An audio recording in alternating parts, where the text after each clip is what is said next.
అలా వేసిన ఓట్లతోనే ఇక్కడి గంప గోవర్ధన్ అనేటోడు బతికి బట్ట కట్టిండు.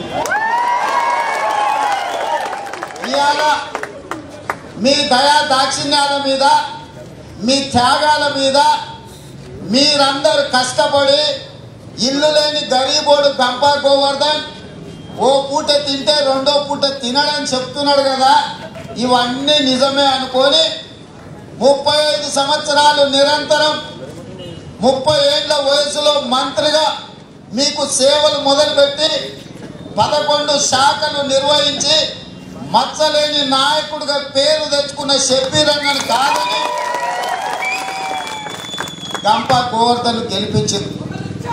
నేను అడుగుతున్న ఇవాళ మా యువకుల్ని 2009 నుంచి 2019 వరకు గంప గోవర్ధన్ 10 సంవత్సరాలు గెలిపించింది కదా. ఎన్నడన్నా శాసనసభలో లేచి నిలబడి అధ్యక్ష అన్నాడా? అది పక్కన పెట్టుకుని మీ బిక్కునూరు గురించో, మీ కామారెడ్డి గురించో, ఆయన సొంతూరు గురించో, సమస్యల గురించో, కరెంటు గురించో, చెరుకు రైతుల బెల్లం తయారీ గురించో, మా గౌడ సోదరుల కళ్ళు గీత కార్మికుల గురించో, తండాలలో ఏ వృత్తి లేక కొద్ది మంది కుటుంబ కాసుకొని జీవనాధారం కొనసాగిస్తుంటే తండాలలో ఉన్న మొత్తం మా లంబాడి సోదరులను అందరినీ దొంగల్లాగా చూసి ఎక్సైజ్ అధికారులు కొట్టి వాళ్ళ మీద బైండ్ ఓవర్ కేసులు పెట్టి లక్షల రూపాయలు మామూలు వసూలు చేస్తుంటే ఎన్నడన్నా మా సోదరుల గురించి శాసనసభలో మాట్లాడిందా అని నేను అడుగుతున్నా.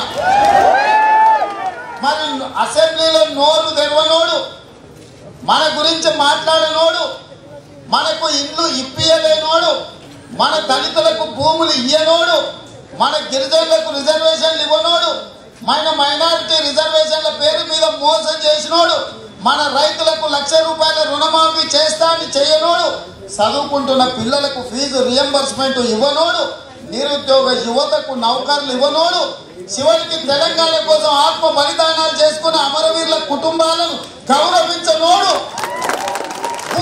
పువ్వబెట్టనోడు ఈ రాష్ట్రంలో పరిపాలించడానికి అర్హత ఉందా అని చెప్పి నేను ఇక్కడ ఉన్న మిత్రులను అడుగుతున్నాను. మరి ఇంతమందిని నిత్య నిలువున మోసం చేసి వంచిన ఆ నయవంచన నక్క కేసీఆర్ ను, గుంట నక్క గంప గోవర్ధన్ ను 100 మీటర్ల గోతి తీసి పొందబెట్టాల్సిన అవసరం ఉందా? ఇవాళ అదే గంప గోవర్ధన్ ఉన్న గుడిని మూలగొట్టించాడు, అవునా? మరి ఇవాళ ఆయన తీసుకొచ్చి హిందూ ముస్లిం అని పంచాయతీ పెట్టాలని చూస్తున్నాడు. ఇవాళ షబ్బీర్ బాయ్ అంటేనే సెక్యులర్ నాయకుడు, మాలాకటోళ్ళకి అన్న పెద్దన్న. ఢిల్లీకి పోవాలంటే దారి ఎట్లా అని అడిగితే మమ్మల్ని తీసుకుపోయి చూపించే షబ్బీర్ అన్న ఇవాళ ఢిల్లీలో నాకు ఏ తర్వాత తెలియదు, ఏ కిటికీ తెలియదు, ఏ ఇల్లు ఏడుందో తెలియదు. ఇవాళ మీరు నిజంగానే నా మీద అభిమానంతో షబ్బీర్ బాయ్ నాయకత్వం మీద నమ్మకం ఉండి ఇంతమంది వచ్చారు కదా. రేపు భవిష్యత్తులో మాకు దారి చూపించే నాయకుడు ఉండాలంటే షబ్బీర్ బాయ్ని గెలిపించి పంపించాలి, అవునా? ఇవాళ మీరు ఒక్కటే ఆలోచన చేయండి. గంప గోవర్ధన్ ఇంకేమవుతాడు? ఎమ్మెల్యే అయ్యిండు, 2 సార్లు అయ్యిండు, ఆయన నాయకుడు, ముఖ్యమంత్రి అయినా ఆయన పార్టీ అధికారంలోకి వచ్చింది. ఇక అన్నీ అయిపోయినాయి కదా, ఇంతకంటే ఎక్కువేమన్నా అవుతాడా? మరి అదే మీరు షబ్బీర్ బాయ్ని గెలిపిస్తే ఈ రాష్ట్రంలో అయితే ఒక్కటే అవుతాడు, లేకపోతే 2వ స్థానం అవుతుంది. 2వ స్థానానికి నాది గ్యారంటీ, 1వ స్థానానికి రాహుల్ గాంధీ గ్యారంటీ. రాహుల్ గాంధీ గారు అనుకుంటే అల్లా మియా ఆశీర్వాదం ఉంటే మన కొండగట్టు అంజన్న నిజంగానే షబ్బీర్ బాయ్ మీ ప్రాంతానికి సేవ చేయాలని ఆశీర్వదిస్తే ఖచ్చితంగా రోసే గారు ఎట్లయితే ఒక్కటి అయిందో షబ్బీర్ బాయ్ కూడా రాష్ట్రంలో ఒక్కటే అవకాశం ఉంటుంది. కాంగ్రెస్ పార్టీలో మీకు తెలుసు, అధిష్టానం ఎవరిని అనుకుంటే వాళ్ళని చేయగలుగుతుంది. ఇవాళ అధిష్టానం దగ్గర పరపతున్న నాయకుడు షబ్బీర్ అన్న, అవునా? మరి అట్లాంటి షబ్బీర్ అన్నని ఎన్నికలలో, ఎందుకంటే షబ్బీర్ అన్న కూడా ఎన్నికలలో ఇప్పుడు కూడా పదవి ఉన్నది, మంత్రి స్థాయి ఉన్నది. ఈ రాష్ట్రంలో కేసీఆర్కు షబ్బీర్ బాయ్కి ఇద్దరికే ఇప్పుడు అధికారిక హోదా ఉన్నది. కేసీఆర్ కన్నా ఆపద్ధర్మం, కేసీఆర్కు ఉన్నది ఆపద్ధర్మం, షబ్బీర్ బాయ్కి ఉన్నది అస్సలు బుగ్గ, ఆ బుగ్గకు చిల్లు లేదు. మరి ఆ హోదా ఉన్నా మళ్ళా కిందికి వచ్చి మీ ఓటు అడుగుతున్నాడు అంటే ఎందుకు ఒక్కసారి ఆలోచన చేయాలి. సిగ్గు చేతు నేను ఒకటే అడుగుతున్నా షబ్బీర్ అలీని, నీ 35 ఏళ్ళ రాజకీయ జీవితంలో నిన్న నువ్వు తీసుకొచ్చినటువంటి ఒక పంది ఆయన అన్న మాటలు, నేను షబ్బీర్ అలీని గెలిపిస్తే 1, 2 స్థానంలో ఉంటానని చెప్పిండు. నేను అడుగుతున్నా నిన్ను సూటిగా, 1, 2 స్థానంలో ఉండే నీకు జైలులో చిప్పకూడు తిన్నటువంటి వ్యక్తి వచ్చి ప్రచారం చేయాల్సిన అవసరం ఏమొచ్చింది? దీనికి సమాధానం చెప్పాల్సిన అవసరం ఉంది. చెర్లపల్లి జైల్లో ఓటుకు నోటు కేసులో అడ్డంగా దొరికిపోయి చిప్పకూడు తిన్నటువంటి వ్యక్తి ఇలా నిన్ను నెంబర్ 1, నెంబర్ 2 స్థానంలో ఉంటాడు అని చెప్పడానికి, కామారెడ్డి నియోజకవర్గంలో ప్రచారం చేసుకోవడానికి నీకు సిగ్గు ఎగ్గు లేదా అని అడుగుతా ఉన్నాను. నువ్వే నెంబర్ 1, నెంబర్ 2 అయితే నువ్వు రాష్ట్రమంతా తిరిగి నీ పార్టీ అభ్యర్థులను గెలిపించుకోవాలి. కానీ నీ గెలుపు కోసం ఒక చీటర్ను, ఒక దగులుబాజీని నీకోసం ప్రచారం చేయించుకోవడం నీ రాజకీయ జిత్తుల మారితనానికి నిదర్శనం అని చెప్తా ఉన్నాను. నీ చరిత్ర ఏంది షబ్బీర్ అలీ నేను అడుగుతా ఉన్నా. మాచారెడ్డిలో ఎవరిని అడిగినా చెప్తారు నీ చేసిన దొంగ కట్టెల వ్యాపారం, నువ్వు చేసినటువంటి దొంగ సారా వ్యాపారం ఇంకా కామారెడ్డి నియోజకవర్గ ప్రజలు మర్చిపోలేరు. నువ్వు చేసినటువంటి దొంగ సారా, దొంగ కట్టెల వ్యాపారం, అదేవిధంగా నువ్వు మంత్రిగా ఉన్నప్పుడు కామారెడ్డిలో కత్తిపోట్లను ఇంకా జనం మర్చిపోలేరు. షబ్బీర్ అలీ జాగ్రత్త అని అడుగుతా ఉన్నా. నువ్వు మంత్రిగా ఉండి కేంద్రంలో ఉన్నటువంటి గులాం నబీ ఆజాద్ కు గులాంగిరి చేసుకుంటూ ఢిల్లీలో పెద్దలకు సంచులు మోస్తూ కాళ్ళు ముక్తూ పదవులు తెచ్చుకొని బతికే నీవు, చెల్లని రూపాయి నీవు ఇలా నా గురించి ఒక చీటర్ను తీసుకొచ్చి ప్రచారం చేయించుకోవడం సిగ్గుచేటు కాదా అని అడుగుతా ఉన్నా. నువ్వు ఒక కౌన్సిల్లో ప్రతిపక్ష నాయకులుగా వ్యవహరిస్తున్నటువంటి నీవు జైలు పాలైనటువంటి వ్యక్తిని నిన్నగాక మొన్న 2 రోజులు ఎన్ఫోర్స్మెంట్ డైరెక్టర్ ఆయన ఇంటిని తనిఖీ చేసి 3 పెట్టెల నిండా పత్రాలను తీసుకుపోయి ఇలా ఎంక్వైరీ చేస్తున్నటువంటి వ్యక్తిని ఇలా ప్రచారం వాడుకున్నామంటే నీ బతుకు కూడా దగులుబాజీ బతుకు కాదా అని అడుగుతా ఉన్నా. అంతెందుకు 2017 ఢిల్లీలో సుకేష్ గుప్తా కేసులో మోయిన్ ఖురేషి అనే వ్యక్తిని సిబిఐ డైరెక్టర్ రంజిత్ సింగ్ కలవడానికి నువ్వు ఢిల్లీ పోయి పైరవి చేస్తే ఇలా ఎన్ఫోర్స్మెంట్ డైరెక్టర్ నిన్ను ఛార్జ్ షీట్ లో పెట్టింది నిజమా కాదా? ఇది ఛార్జ్ షీట్ వాస్తవమా కాదా చెప్పు షబ్బీర్ అలీ దమ్ముంటే అని అడుగుతా ఉన్నాను. ఛార్జ్ షీట్ లో స్పష్టంగా షబ్బీర్ అలీ మంత్రిని స్పష్టంగా ఛార్జ్ షీట్ లో పెట్టిండు. నీకు సిగ్గు లేదా అని అడుగుతా ఉన్నా. నీకేమాత్రం లజ్జా సిగ్గు ఉంటే 7 సార్లు పోటీ చేసి 5 సార్లు ఓడిపోయిన వ్యక్తివి, జనం చీకొట్టిన వ్యక్తివి, ఇలా జనం మెచ్చిన వ్యక్తిని మీద విమర్శించడం సిగ్గు లేదా అని నేను అడుగుతా ఉన్నా. అదే కాదు, ఈరోజు నువ్వు మంత్రిగా రాజ్యాంగం మీద ప్రమాణ స్వీకారం చేసి తీవ్రవాది చనిపోతే హైదరాబాద్లో తీవ్రవాది ఇంటికి పోయి చర్చలు జరిపి ఆ కుటుంబంతో చర్చలు జరిపినటువంటి నీచమైన చరిత్ర బతుకు నీది కాదా అని అడుగుతా ఉన్నా. టీవీలలో పత్రికల్లో పెద్ద ఎత్తున నీ ఫోటోలేసి నీ చరిత్ర రాసింది వాస్తవం కాదా అని అడుగుతా ఉన్నా. నీవు ఈరోజు కామారెడ్డిలో నేను ఇల్లు కట్టుకున్నా, చీటర్ లోఫర్ రేవంత్ రెడ్డి నేను 3 కోట్ల ఇల్లు కట్టుకున్నా కామారెడ్డిలో అని అడుగుతా ఉన్నా.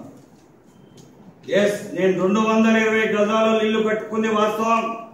నువ్వు 3 కోట్లు అంటున్నావు కదా, నేను 2 కోట్లకే ఇల్లు ఇచ్చేస్తా, నీకు దమ్ముంటే వచ్చి కొనుక్కో రేవంత్ రెడ్డి అని అడుగుతా ఉన్నా. లేదు, రేవంత్ రెడ్డి షబ్బీర్ అలీకి నేను ఒకటే సూటి ప్రశ్నిస్తున్నా. గతంలో కూడా నేను మాట్లాడితే దానికి ఆన్సర్ రాలే షబ్బీర్ అలీ. ఈ రోజు రేవంత్ రెడ్డికి అదేవిధంగా షబ్బీర్ అలీకి నేను సూటిగా ప్రశ్నిస్తున్నా.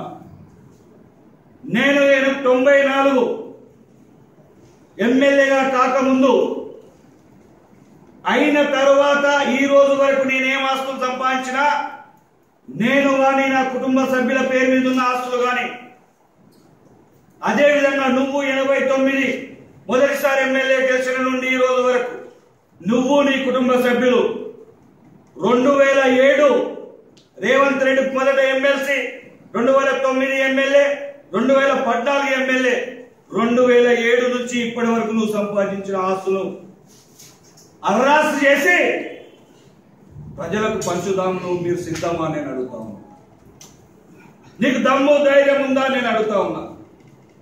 ధైర్యం ఉంటే ఇవాళ 1వ తారీఖు నీకు 10 రోజుల సమయం ఇస్తున్నా. అక్టోబర్ 10 తారీఖు నాడు గాంధీ విగ్రహం గాంధీ గంజ్లో నీకు దమ్ముంటే నీ ఆస్తులు వేలం వేయడానికి రండి, నేను సిద్ధంగా ఉంటా 10 గంటలకు అని అడుగుతా ఉన్నా.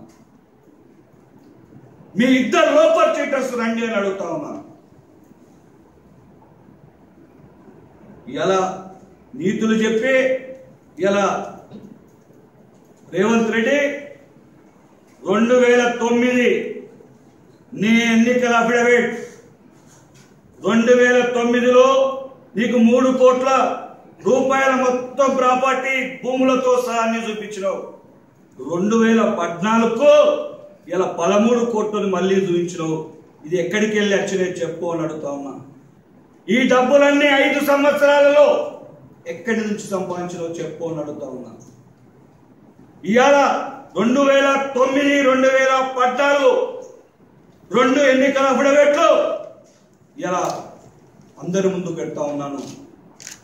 ఈ డబ్బు ఎక్కడి నుంచి సంపాదించినావో ప్రజలకు చెప్పాల్సిన బాధ్యత ఉంది అని నేను డిమాండ్ చేస్తాను.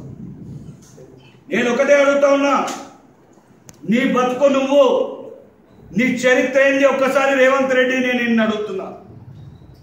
నువ్వు నీ కుటుంబం ఒక జీప్ డ్రైవర్ గా, ప్యాసింజర్ జీప్ డ్రైవర్ గా నడిపిన చరిత్ర నీది, నీ అన్నది, నీ కుటుంబాన్ని తప్ప, నీకు పేదవాడివి తప్ప, నీవు ఏమి చేయనో నీ తప్ప. ఇవాళ ఇన్ని కోట్ల ఆస్తి, 100 కోట్ల ఆస్తి ఎక్కడి నుంచి వచ్చిందో చెప్పు రేవంత్ రెడ్డి అని అడుగుతా ఉన్నా.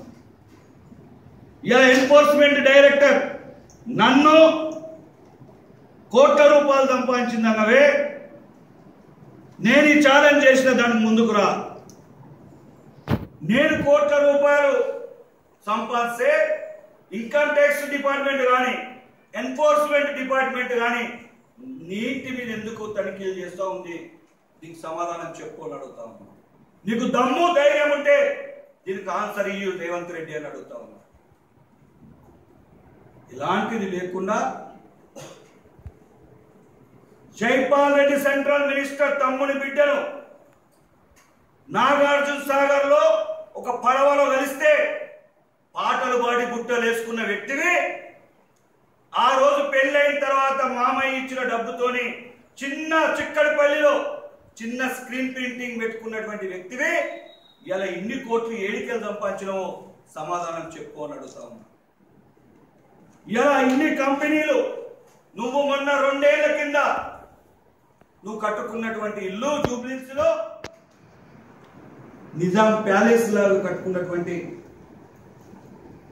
తాజ్ మహల్ లాగా కట్టుకున్నటువంటి నీ ఇల్లు, ఆ పైన ఈ దొంగ కంపెనీలు ఎట్లా సృష్టించి పెట్టుకున్నావో చెప్పు అని అడుగుతా ఉన్నా. ఈ దొంగ కంపెనీల పేరు మీద నువ్వు విదేశీ మారక ద్రవ్యాన్ని ఏ రకంగా మళ్లించినవు, ఏ రకంగా చేసినవు ఇలా ఎన్ఫోర్స్మెంట్ డైరెక్టివ్ విచారణలో తేలుతుంది.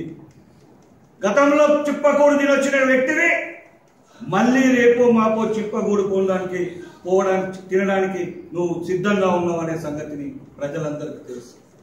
ఇలాంటి ఇద్దరు చీటర్స్, రేవంత్ రెడ్డి అదేవిధంగా షబ్బీర్ అలీ అనే చీటర్స్ ఇలా ప్రజల ముంగటికి వచ్చి మాట్లాడే హక్కు లేదు అని నేను ఈ సందర్భంగా గుర్తు చేస్తాను.